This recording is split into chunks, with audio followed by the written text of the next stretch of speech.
কোন জায়গায় আটকেছি দেখছেন? পুরো খাড়া। কি করতেছি আমি?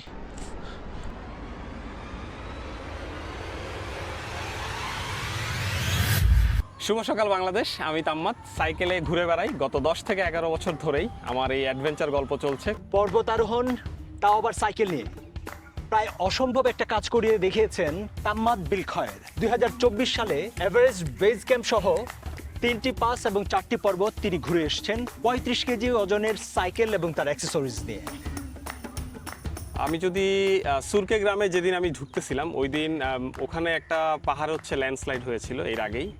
আমি নেপালে ঢুকার আগেই প্রায় 1 মাস আগে নেপালে প্রচুর বৃষ্টি হওয়ার কারণে প্রচুর ল্যান্ডস্লাইড হয়েছে এবং অনেক জায়গাতেই পাহাড়ে ধস হয়েছে।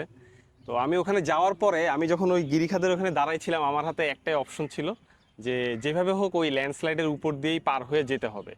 তো নিচে আসলে দুধকোশি রিভার, এভারেস্ট রিজিয়নের সবচেয়ে ভয়ানক নদী যেটাকে বলে, অর্থাৎ বরফ গলে যেই নদী দিয়ে পানি নিচের দিকে নেমে আসে হিমালয়ের।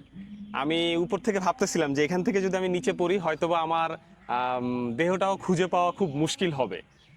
তো কিন্তু ওই যে হয় না, ভয়কে করতে হবে জয়। অ্যান্ড আমার আসলে খুব একটা ভয় করতেছিল বলবো না। ঠিক ওই মুহূর্তে আমার মাথায় একটা জিনিসই ছিল যে আমার যেভাবেই হোক পার হতেই হবে এবং সুরকে গ্রামে পৌঁছাতে হবে। তো ওখানে বেশ কিছু লোক কাজ করতেছিল যারা হচ্ছে মাইনিং বসাচ্ছিল নতুন করে পাহাড়কে ভাঙার জন্য, অর্থাৎ রাস্তা বানাবে। তো ওনারা আমাকে বেশ অনেকবার মানা করতেছিল যে এখান দিয়ে আইসো না। তো আমি আসলে ডিটারমাইন্ড ছিলাম এবং আমার সাইকেলের এক একটা জিনিস ওখান দিয়ে যেভাবে হোক পার করব এই লক্ষ্যেই আসলে ওখানে দাঁড়িয়েছিলাম।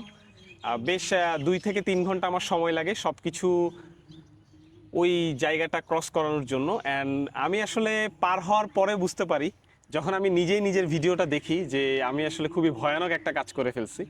এভারেস্ট বেস ক্যাম্প সাইক্লিং আসলে খুব একটা সহজ কাজ না। হাতে গোনা খুব কম মানুষই আসলে এভারেস্ট বেস ক্যাম্পে সাইকেল নিয়ে গিয়েছে। আর তার উপরে আমার লক্ষ্য ছিল আর একটু বেশি।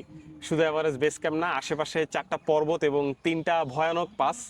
এভারেস্ট রিজিয়নের 3টা ভয়ানক পাস হচ্ছে আপনার কংমালা পাস, ছোলা পাস আর রেঞ্জোলা পাস। এই 3টা পাস আসলে খুবই ক্রিটিক্যাল এবং খুবই ভার্টিক্যাল শেষের দিকটা।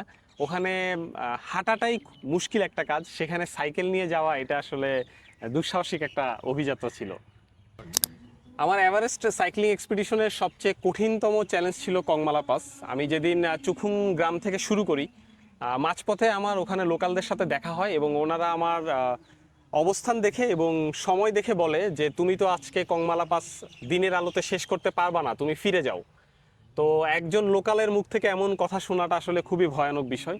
এবং আমি যখন যাচ্ছিলাম, যতই কংমালার কাছে যাচ্ছিলাম রাস্তাটা ততই খাড়া হচ্ছিল এবং আমি আসলে বেশ চিন্তিত ছিলাম বিষয়টা নিয়ে। কংমালাতে আমি বিকালের শেষ সময়ে পৌঁছাই এবং হিমালয়ে আসলে যখন অন্ধকার নেমে আসে তখন এতটাই অন্ধকার হয় যে আশেপাশে আসলে কিছুই দেখা যায় না। কংমালা থেকে নামতে শুরু করলেই তখনই হচ্ছে সন্ধ্যা হয়ে যায় এবং আমি পুরোপুরি অন্ধকারে যখন ঢুকে পড়ি। এভারেস্ট রিজিয়নের যে খুম্বু গ্লেশিয়ার সবচেয়ে ভয়ানক গ্লেশিয়ার বলা হয় এবং এটা দূর থেকে দেখলে বোঝা যায় না, বাট এটা কিন্তু মুভ করে, মানে একটা বরফের নদী যেটা খালি চোখে দেখলে মনে হবে যে এটা থেমে আছে, কিন্তু এটা আসলে থেমে নাই, এটা চলমান। তো রাতের গভীরে একা একা সাইকেল নিয়ে মাথায় একটা লাইট লাগিয়ে ওই গ্লেশিয়ারটা ক্রস করে আমি হচ্ছে গ্রামে পৌঁছাই রাতের 11টাতে। আমার এই সফরের সবচেয়ে চ্যালেঞ্জিং ছিল এই গল্পটা। আমি যেদিন হচ্ছে গোকিও লেকে যাচ্ছিলাম সাইকেল নিয়ে, একটা গ্লেশিয়ার পরে লেকে যাওয়ার সময় গ্লেশিয়ারের একদম শেষের অংশটা হচ্ছে বেশ খাড়া। তো ওখানে এতটাই খাড়া যে আপনার 2টা পা পাশাপাশি রাখা যাবে না, আপনার একটা পা সামনে অথবা পিছনে রাখতে হবে। এবং একটা গ্রুপ যখন নামবে নিচে থেকে কেউ আর উঠতে পারবে না, অথবা যে উঠবে উপর থেকে তখন আর কেউ নামতে পারবে না। তো সিঙ্গাপুরের ওই বড় গ্রুপটা নিচে নামার পরে হচ্ছে আমি উপরে উঠা শুরু করি। অ্যান্ড ওনারা আমাকে দেখে বেশ হতবাক হয় যে এমন একটা গ্লেশিয়ারে একটা ছেলেকে দেখতেছে উইথ সাইকেল।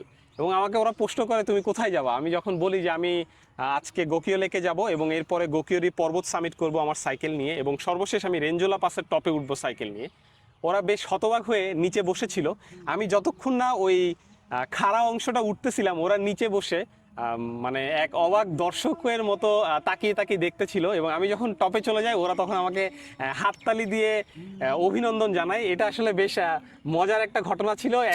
আমি হাসাস park, subscribe, follow and happy cycling. Cycling.